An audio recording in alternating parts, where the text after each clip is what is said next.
Hola, estás en el canal Realidad Detective y hoy tenemos otra historia horrible. Cada caso deja una cicatriz. Este me marcó el alma. Todo empezó con una frase en un archivo.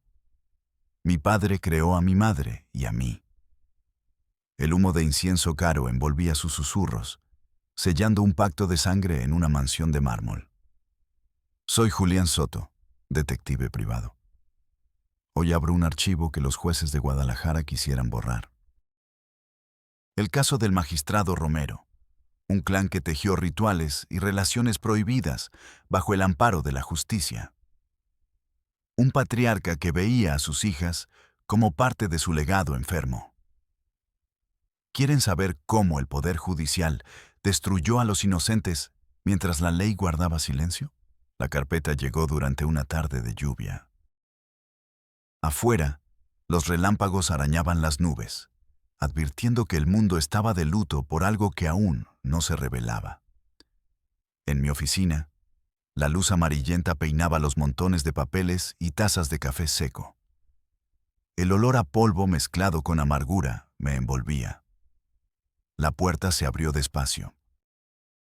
Laura, mi ex colega en el tribunal, entró como quien huye del propio pasado. Ropa elegante, marcas caras, pero los ojos anclados en una tormenta. Las manos temblorosas sujetaban la carpeta como si temiera que mordiera. «Necesitas ver esto, Julián», susurró, evitando mi mirada. La lluvia silenciaba la ciudad, pero en mi oficina las palabras rebotaban contra las paredes como balas. Laura puso la carpeta sobre mi escritorio. «No lo abras si no estás listo», me advirtió. Ignoré el miedo y deslicé los dedos sobre la tapa. Sentí la historia vibrar ahí dentro, esperando ser liberada. Abro la carpeta y el mundo se encoge. Un puñado de fotos cae sobre la mesa. Gente bonita, vestidos caros. Una casa donde el mármol imita la frialdad de los dueños. Ignacio Romero, el magistrado, posa con la mano huesuda sobre el hombro de Renata, su hija mayor. Su mirada es una orden disfrazada de afecto. La madre, Azucena, sonríe con la tristeza pintada. Los otros hijos, Lucía y Andrés, solo aportan silencios. Apartan la vista como si estuvieran obligados a ver siempre hacia adelante. Las notas legales apestan a encubrimiento. Rituales familiares los domingos. Se lee. Médicos privados en la casa. Nadie sale sin permiso judicial. El poder convertía la intimidad en prisión. Las imágenes de Renata y Lucía me azotan. Renata lleva un tatuaje, un escudo judicial, símbolo de pertenencia y condena. Sus ojos apagados, la postura rígida, gestos de miedo. En una foto, durante una comida, Ignacio toma la mano de Renata. Ella se estremece, el cuchillo cae, nadie habla. La madre aparta la vista y el silencio se vuelve sepulcral. El expediente crecía. Actas de nacimiento manipuladas, recibos de clínicas privadas, informes escolares con notas vertidas por jueces amigos. Todo olía a pudrición burocrática. En otra imagen, Ignacio besando la frente de Renata. Parecen padre e hija, pero algo en la composición revela que la escena es incorrecta. Sigo leyendo. Hay cartas escritas a mano. Renata le pide a su madre que la deje irse a estudiar lejos. Azucena responde con frases cortantes. La familia va primero. Entre los papeles encuentro una hoja con dibujos infantiles. Luces, sombras, una casa. 3 figuras pequeñas y una más grande observando con una sonrisa torcida. La oficina se llenó de ecos. Laura se sentó al borde, como quien teme que el suelo sea lava. ¿Sabías algo de esto?, pregunto. Laura niega, pero noto en sus gestos la culpa acumulada. Ella fue testigo silencioso durante años. Los rumores recorrían los pasillos. El magistrado Romero era intocable. Sus hijas eran su corte privada. La carpeta contenía recortes de prensa. 0 denuncias. Solo homenajes, fotos en eventos, donativos a iglesias. La justicia y la religión, aliadas en el encubrimiento. Me asquea el cinismo. Descifro el lenguaje de los gestos. En las imágenes familiares, Renata nunca sonríe de verdad. Lucía, más pequeña, tiene los hombros encogidos, evita el contacto visual. Andrés aparece menos, como si el mundo hubiera decidido que él era irrelevante. Solo un paréntesis. En la última página del primer registro, una foto nocturna de la mansión. Luces apagadas, ventanas selladas. Durante horas reviso cada hoja. Hay anotaciones de médicos. Seguimiento regular. Altos niveles de estrés. Requiere terapia especializada. Pero siempre la firma de Ignacio al pie, autorizando, aprobando, controlando. Laura se levanta y camina hacia la ventana. No puedes imaginar lo que se hace por miedo, murmura. Yo sí puedo. He visto familias arrancarse la piel por horror a perder poder. Busco nombres entre los papeles. Renata, Lucía, Andrés. Todos inscritos como sobrinos en algunos documentos. Un juego macabro. El magistrado ignoraba los límites. Laura me observa, esperando mi reacción. ¿Sabías que a Renata la obligaron a tatuarse el escudo el día que cumplió 14? Dice. Mi cinismo casi se quiebra. El expediente incluye mensajes de texto borrados, correos filtrados, fragmentos de confesiones. No quiero quedarme aquí, escribió Lucía a una amiga. Nadie respondió. Leo el parte médico de Renata. Embarazo a los 15, aborto espontáneo. Motivo: estrés severo. El padre firmó la autorización para el procedimiento. En otro, Renata consulta sobre métodos anticonceptivos. La doctora lo reporta al magistrado. La respuesta: cambiar de médico. Control total. El humo de mi cigarro contrasta con el incienso de la mansión. Ahí, el placer era ritual. Aquí el dolor era costumbre. Sigo leyendo. Descubro notas de Azucena, la madre. Nada se dice fuera de la casa. La familia protege a los suyos. Quien habla, muere socialmente. Laura aparta la mirada, balanceándose al filo del pánico. ¿Cuándo viste algo que te hizo dudar? Pregunto. Ella traga saliva. Recuerdo una vez que Renata se escondió en mi oficina, temblando. Dijo que había visto al padre tocar a Lucía. Yo no supe qué hacer. El miedo es un legado hereditario. Me detengo en una página con fotos durante una cena. Los platos brillan, pero nadie come. Ignacio pronuncia un discurso sobre el poder. La familia judicial es ejemplo. No hay mayor herencia que la pureza. El nieto hijo de Renata, aparece confundido, mirada aún inocente, el rostro cubierto de dudas. Siento que el caso me absorbe. Me pregunto cómo alguien podía habitar semejante infierno bajo la protección de los jueces y el manto de la ley. Laura murmura. La ley está ciega si el juez lo ordena. En el fondo del expediente hay papeles de transferencias bancarias, clínicas, psicólogos extranjeros, pagos a empleados de la mansión. Silencio y discreción incluidos en el sueldo. Se anota en una factura. Mi teléfono suena. Es otro detective. ¿Romero? Mejor no te metas, Julián. Ese tipo tiene a medio Guadalajara en su nómina. Cuelgo. El cinismo crece. La ciudad es una telaraña, pero en esa casa las arañas tienen nombres y apellidos. Reviso las fotos una vez más. Renata en la biblioteca, Lucía en la ventana. Los ojos de Renata son pozos. Nunca hay fondo. Me doy cuenta de que ella es la clave.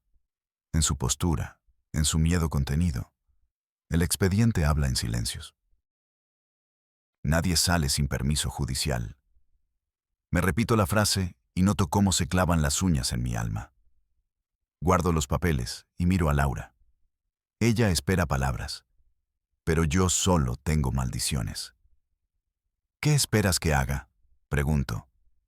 Laura responde: sabes mirar donde los jueces cierran los ojos. Solo tú puedes contar lo que nadie se atreve. La carpeta sigue abierta. Fuera, la lluvia redobla. Mi oficina, refugio y prisión. El caso Romero acaba de comenzar. Bucle abierto. ¿Qué secretos guarda la biblioteca de la mansión? ¿Quién realmente impulsa el silencio de los miembros menores de la familia? Reconstruir el horror es como caminar sobre vidrios rotos. Cada paso duele. Cada fragmento te recuerda la violencia del impacto original. Para entender a los Romero, no basta con leer un expediente. Hay que entrar en la mansión, sentir el frío de sus mañanas y el hedor de sus rituales. La mañana en la mansión, Romero no empezaba con el sol, sino con el sonido de los pasos de Azucena en el pasillo. Un metrónomo marcando el ritmo de una vida en cautiverio. Renata se despertaba con esa cadencia. Una alarma de carne y hueso que le recordaba su lugar. El aire en su habitación era denso, reciclado, como si la casa no se atreviera a respirar aire nuevo del exterior. El lujo era asfixiante. Las sábanas de seda parecían sudarios, los muebles de caoba, ataúdes en potencia. El primer acto del día era la inspección. Azucena abría la puerta sin llamar. Sus ojos recorrían la habitación, buscando un pliegue fuera de lugar, un libro no autorizado, una grieta en la fachada de normalidad. Su mirada era la de un carcelero que conoce cada intento de fuga. El desayuno está listo, decía. No era una invitación, era una citación. Tu padre quiere verte presentable. Presentable era el eufemismo para dócil, vacía, dispuesta. El desayuno era un tribunal en miniatura. Ignacio presidía la mesa, con el periódico judicial abierto como un escudo. Nadie hablaba. El único sonido era el tintineo de la plata contra la porcelana. Un sonido metálico, frío, como el de una cerradura. Renata mantenía la vista en su plato. Comer era un acto mecánico. Tragar sin saborear. Nutrir un cuerpo que no le pertenecía. A su lado, Lucía removía la comida, intentando crear un pequeño caos en su plato, un acto de rebelión minúsculo. Andrés, el más pequeño, miraba a su alrededor, absorbiendo la tensión, aprendiendo que en esa casa el silencio era una forma de supervivencia. A veces, Ignacio levantaba la vista del periódico y la clavaba en uno de ellos. No decía nada, solo miraba. Era una evaluación, una forma de recordarles quién era el dueño de sus vidas. Azucena vigilaba las reacciones. Si Renata temblaba, si Lucía dejaba caer el tenedor, la madre intervenía con una frase suave pero afilada como un bisturí. Cuidado, hija. No queremos disgustar a tu padre. Disgustar al padre era el pecado original en la teología de los Romero. El resto de la mañana era una coreografía de aislamiento. Clases con tutores privados que entraban y salían sin mirar a los ojos. Lecciones de piano donde las teclas sonaban a lamentos. Tiempo en el jardín, un paraíso artificial cercado por muros altos, vigilado por cámaras y por la mirada omnipresente de la madre desde una ventana. La libertad era una ilusión. Una palabra leída en libros que describían un mundo que no existía para ellas. El miedo no era un evento, era el aire que respiraban. Renata lo había inhalado durante tanto tiempo que ya no sabía cómo vivir sin él. Se había convertido en parte de su anatomía, una costilla extra que le oprimía el corazón. Si las mañanas eran una prisión silenciosa, Las noches eran el altar del sacrificio. Las cenas familiares no eran para alimentarse, eran rituales. El comedor se transformaba en un templo pagano dedicado a una deidad enferma, el linaje judicial de los Romero. La mesa larga, pulida hasta reflejar las caras distorsionadas de los comensales. La comida, elaborada y abundante. Un insulto para quienes no tenían apetito para la farsa. Ignacio se ponía de pie. Era el sumo sacerdote, iniciando la liturgia. Su voz, la misma que dictaba sentencias en los tribunales, ahora retumbaba en el comedor, proclamando su evangelio perverso. Somos más que una familia, decía, con una mano en el pecho y la otra apuntando al retrato de su abuelo. Otro juez de rostro severo. Somos una dinastía. La ley corre por nuestras venas. Es un legado de pureza y poder que debemos proteger de la corrupción del mundo exterior. Renata sentía que el estómago se le encogía. La palabra pureza, en boca de su padre, era una blasfemia. Entonces, el ritual alcanzaba su clímax. Ignacio tomaba de la mano a su nieto, el hijo de Renata, y lo colocaba a su lado. El niño, confundido, miraba a su madre buscando una explicación que ella no podía darle. Él es el futuro, proclamaba Ignacio, con los ojos brillantes de fanatismo. El heredero de la ley, un romero puro, nacido para juzgar. En ese momento, la angustia de Renata se convertía en un grito mudo. Su hijo. El fruto de la violencia, la prueba viviente del crimen, ahora era consagrado como el siguiente eslabón de esa cadena de horror. La culpa la devoraba. Veía en los ojos de su hijo su propia infancia robada. El ciclo se repetía, y ella era la pieza que lo permitía. Recuerdos de los castigos de su madre la asaltaban como latigazos. Azucena encerrándola en el sótano por llorar sin motivo. Azucena susurrándole al oído que el amor de un padre es absoluto y que su deber era aceptarlo con gratitud. Azucena, la arquitecta de su sumisión, ahora asentía con devoción a las palabras de su esposo, la gran sacerdotisa de aquel culto familiar. Lucía se encogía en su silla, intentando volverse invisible. Sus hombros pequeños soportaban un peso que la aplastaba. A veces, sus ojos se encontraban con los de Renata a través de la mesa. En esa mirada compartida había un universo de dolor y una pregunta sin respuesta. ¿Cuándo terminará esto?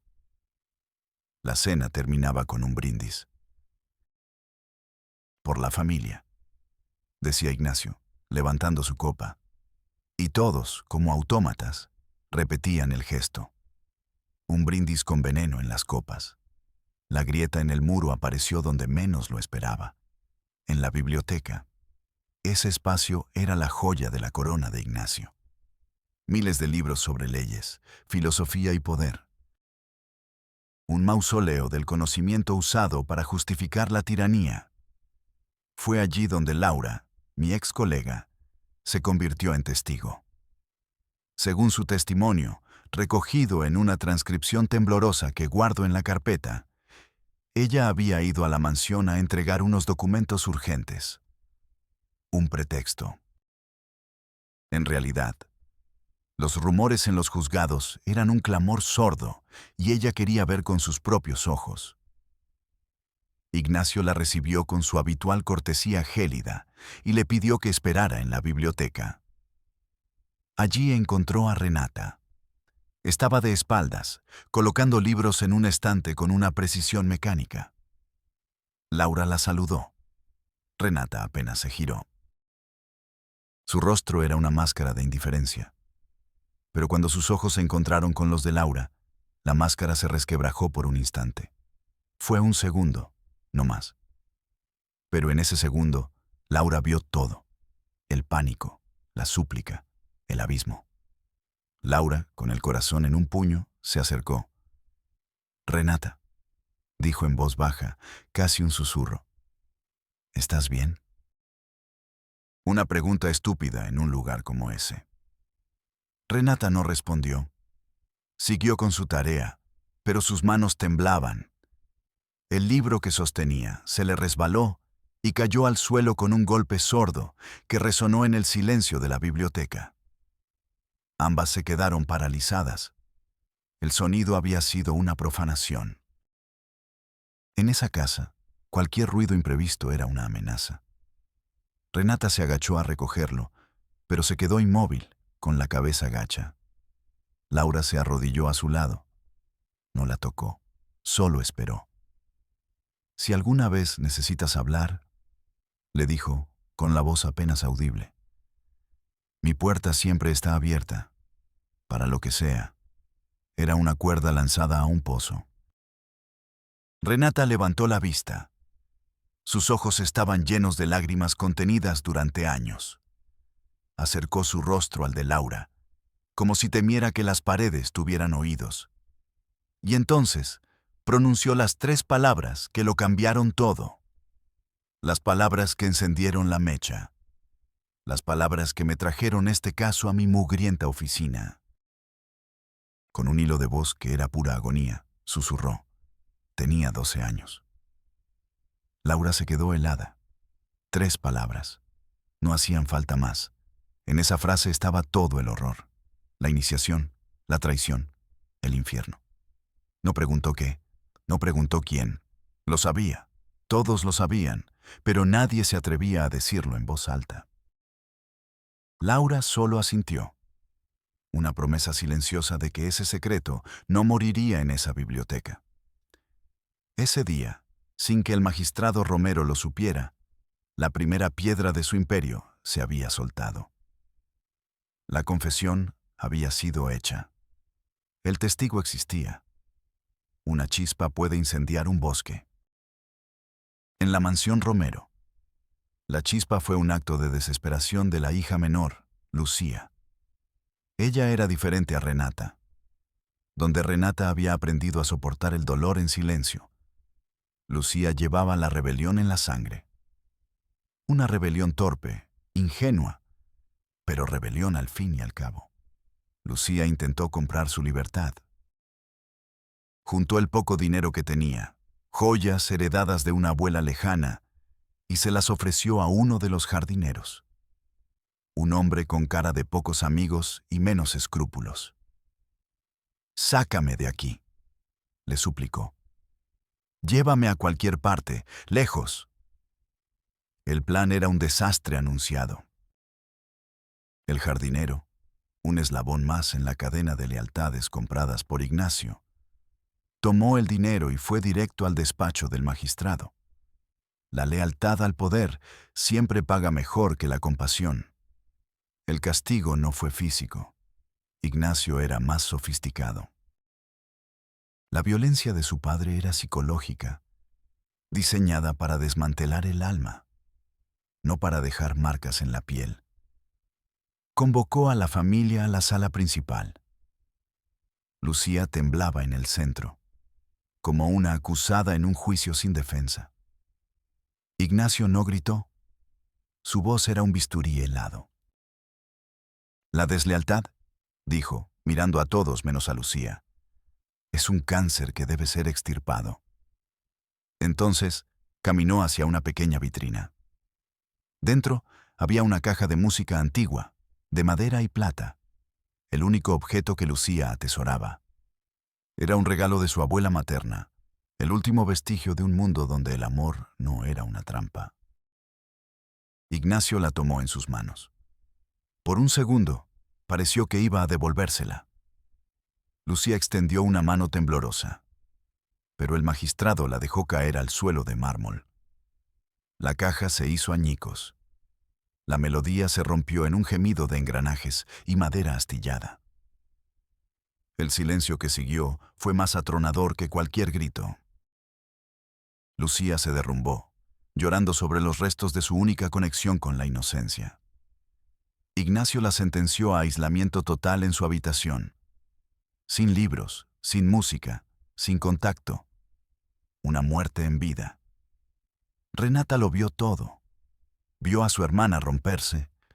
Vio en la destrucción de esa caja de música la aniquilación de toda esperanza.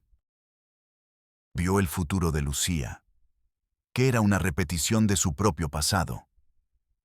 Y en ese instante, el miedo que la había paralizado durante años se transformó en una rabia fría y afilada. Se dio cuenta de que la sumisión no era supervivencia, era solo una forma más lenta de morir. Esa misma noche, mientras la casa dormía bajo el peso de su propia maldad, Renata se deslizó fuera de su habitación. Con un teléfono desechable que había conseguido comprar a través de una empleada compasiva, marcó el número que Laura le había dado. «Estoy lista», susurró. «Sácame de aquí». La fuga fue una operación de sigilo y terror. Cada sombra, una amenaza. Cada crujido del suelo, un posible delator. Pero esa noche, por primera vez, Renata no huía de algo. Corría hacia algo. Escucho la cinta y el café se me enfría en las manos. La voz de Renata es un susurro roto, el sonido de un alma que se desgarra para dejar salir la verdad. Laura fue inteligente. La llevó a su apartamento, un lugar anónimo, seguro. Un santuario de normalidad en medio de la locura.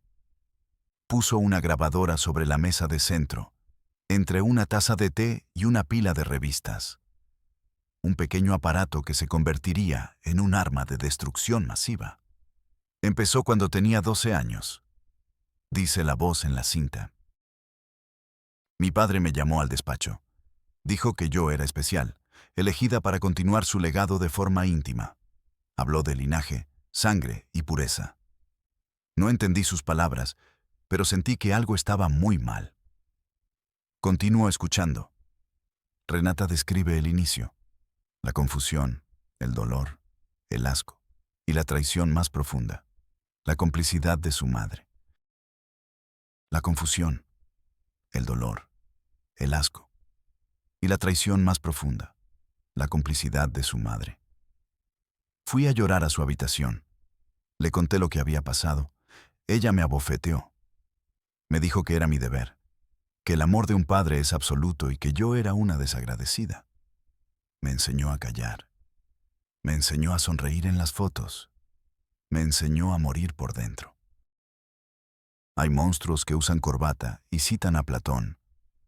Romero era uno de ellos. En la cinta, Renata narra los rituales. Las cenas eran ceremonias donde su cuerpo se convertía en ofrenda. Ignacio la tocaba delante de todos, bajo la excusa de un gesto paternal, y nadie decía nada. La normalización del horror. Azucena, la madre, el peor tipo de cómplice. La que teje la jaula y la llama hogar. La que afila el cuchillo y luego reza por la víctima. Luego vino el embarazo. Tenía 15 años. Continúa la voz temblorosa. El terror era constante. Mi madre me encerró en el ala oeste de la casa.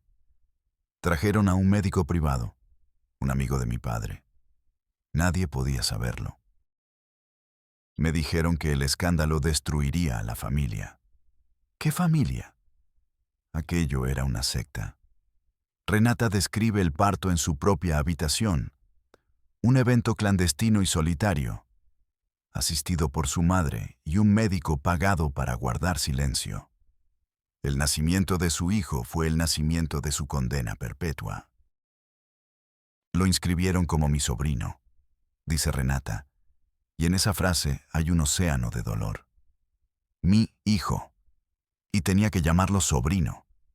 Tenía que ver cómo mi padre, su padre, lo llamaba nieto. Tenía que fingir que éramos una familia normal. Todos los días, a todas horas. Es una tortura de la que no puedes escapar. La cinta sigue corriendo.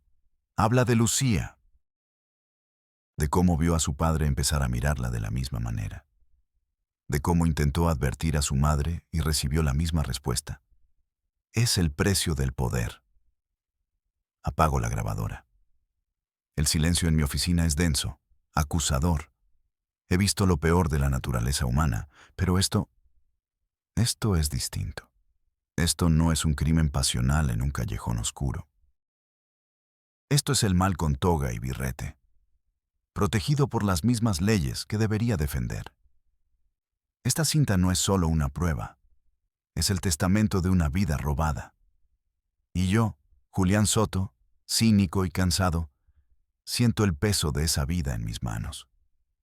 Mi trabajo ya no es solo descubrir la verdad, es hacerla estallar. Con esa grabación en su poder, Laura cometió el acto más valiente y estúpido de su vida. No vino a mí de inmediato. No fue a la prensa. Fue directamente a la fuente del mal. Se presentó en el despacho del magistrado Ignacio Romero.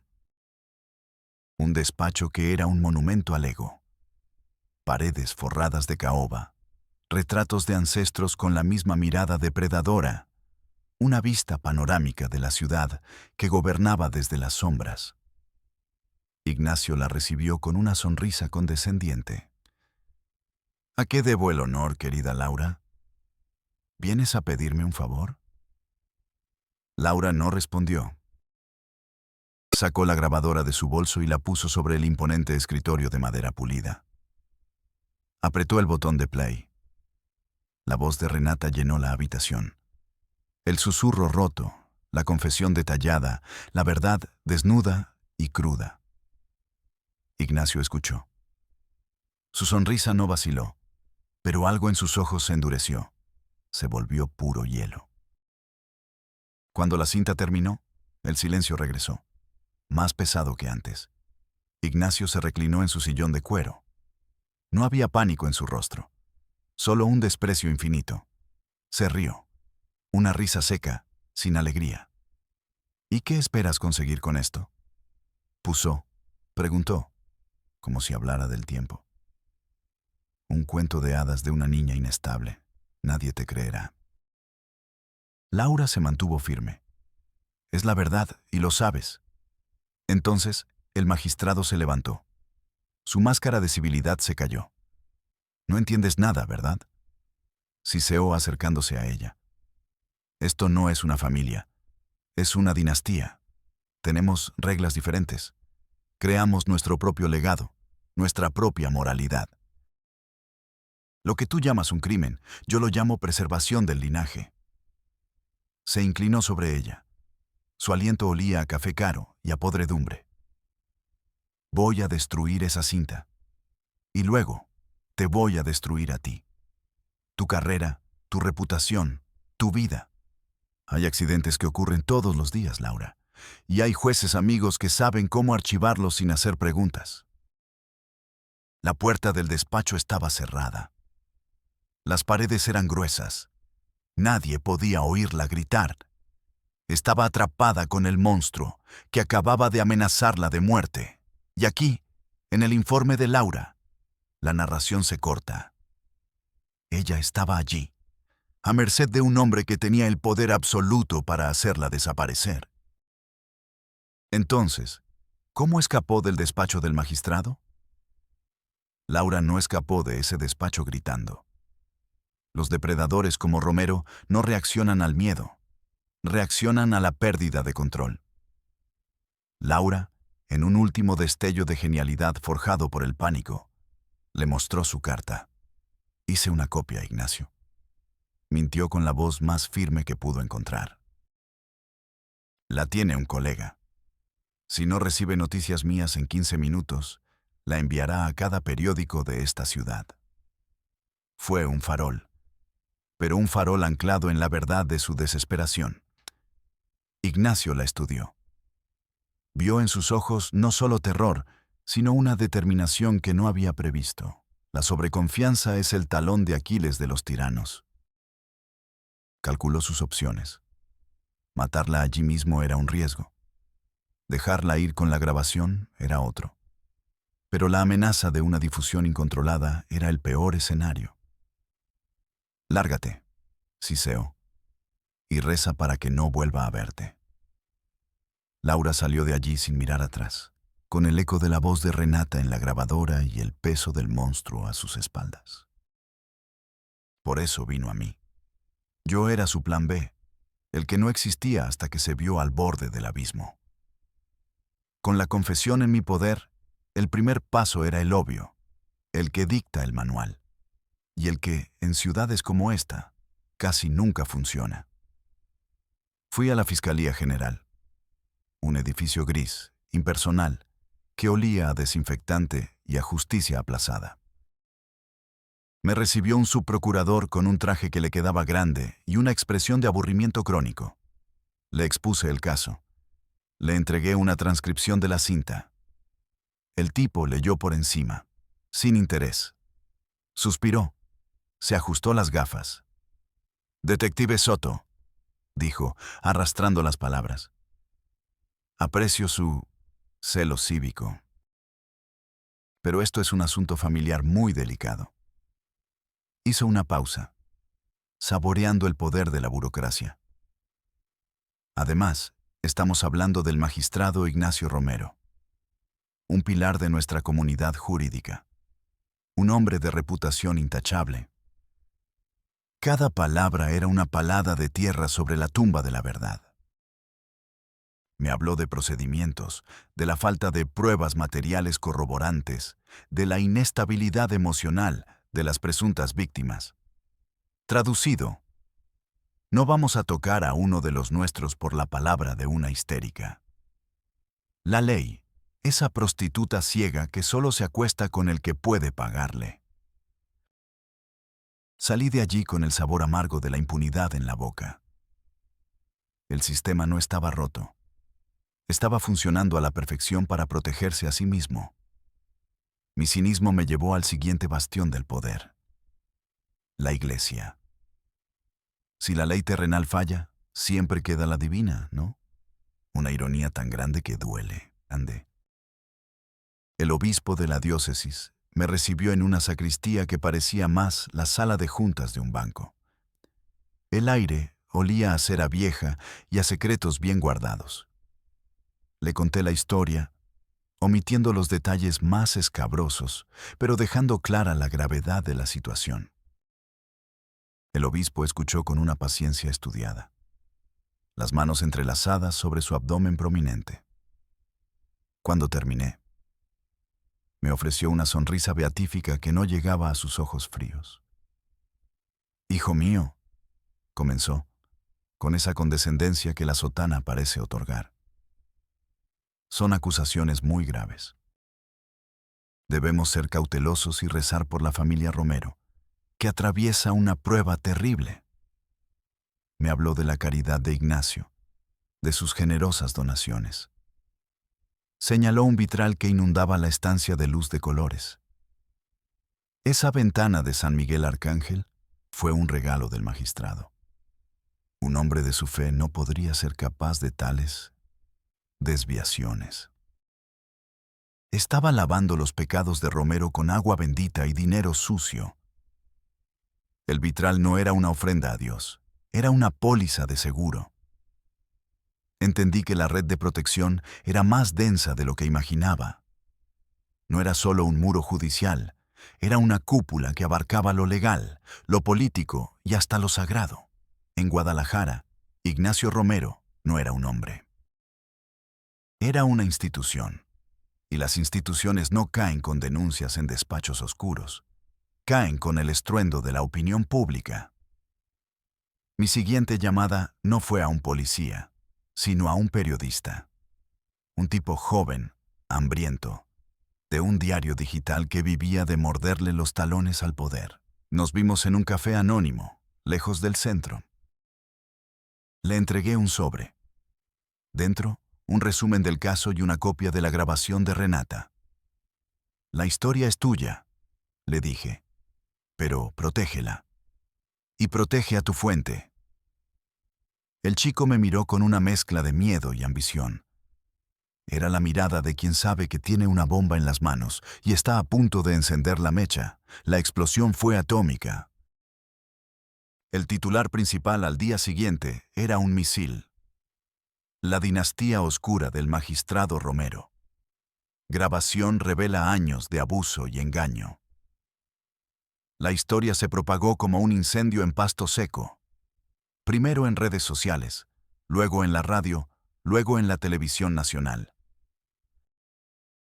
El nombre de Romero, antes sinónimo de respeto, se convirtió en una mancha de vergüenza. La ciudad no hablaba de otra cosa. El silencio se había roto, y el ruido era ensordecedor. El sistema intentó defenderse. Una noche, una piedra rompió la ventana de mi oficina. Recibí llamadas anónimas con amenazas veladas. A Laura le pincharon las 4 ruedas del coche. Eran los espasmos de un animal herido. Pero era demasiado tarde. La presión pública era un tsunami. La fiscalía, la misma que me había despachado con desdén, se vio obligada a abrir una investigación exhaustiva. El arresto de Ignacio Romero no fue un espectáculo. 2 agentes de la policía ministerial se presentaron en la puerta de su mansión una mañana. No hubo resistencia. La caída de los tiranos a menudo es silenciosa, patética. Se lo llevaron en un coche sin insignias, mientras los vecinos curiosos grababan con sus teléfonos desde detrás de las cortinas.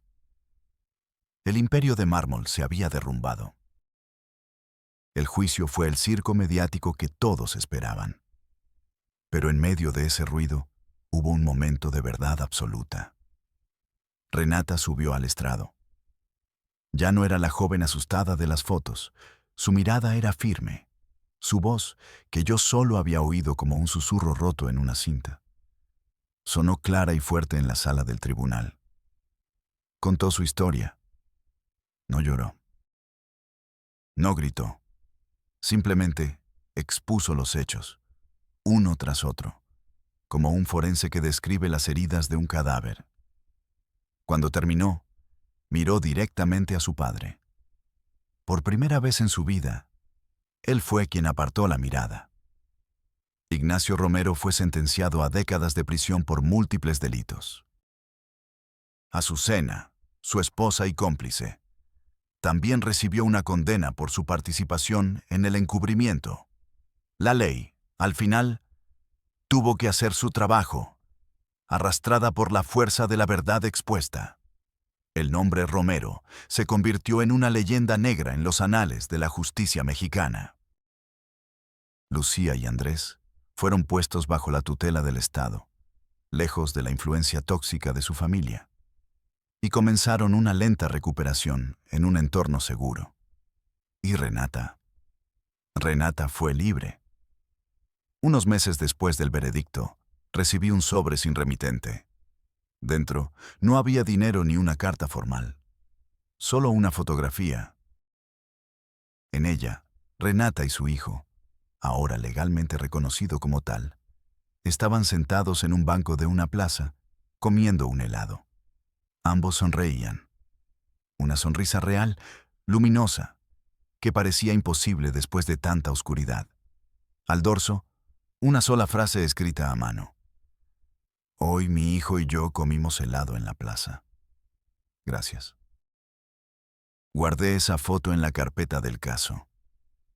Es el único trofeo que necesito en este trabajo de mierda. La prueba de que a veces, muy de vez en cuando, la luz consigue filtrarse por las grietas. Soy Julián Soto. Y hay archivos que nunca deberían cerrarse.